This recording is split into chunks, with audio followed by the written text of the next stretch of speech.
रामनवमी के पावन अवसर पर डीजे और पारंपरिक वाद्य यंत्रों को लेकर चल रही चर्चाओं के बीच हजारीबाग के सांसद मनीष जायसवाल ने अपना रुख पूरी तरह स्पष्ट कर दिया है।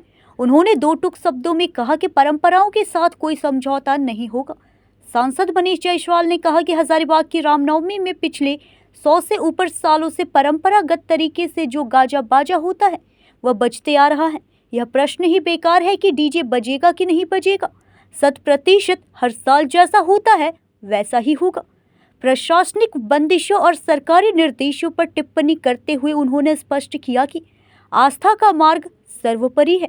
उन्होंने कहा कि सरकार का अपना काम है, सरकार अपना काम करती है और जो धर्म के लोग हैं, जो धर्म का पालन करने वाले हैं, धर्म के मानने वाले लोग हैं, उनका अपना धर्म है और वे उस धर्म का ही पालन करेंगे।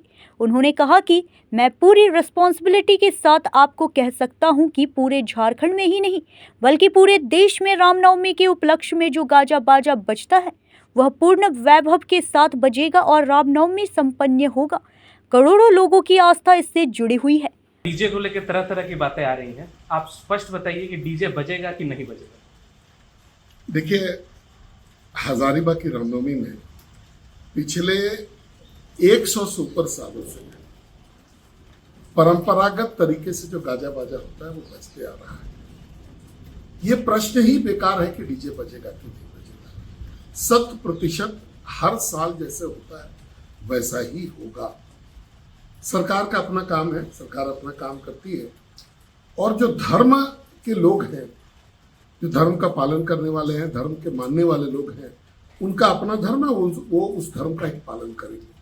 तो मैं पूरे रिस्पॉन्सिबिलिटी जिम्मेवारी के साथ आपको कह सकता हूँ कि पूरे झारखंड में ही नहीं पूरे देश में रामनवमी के उपलक्ष्य में जो गाजा बाजा बजता है वो पूर्ण वैभव के साथ रामनवमी संपन्न होगा। करोड़ों लोगों की आस्था इससे जुड़ी हुई है। आस्था के साथ कोई खिलवाड़ नहीं कर सकता है।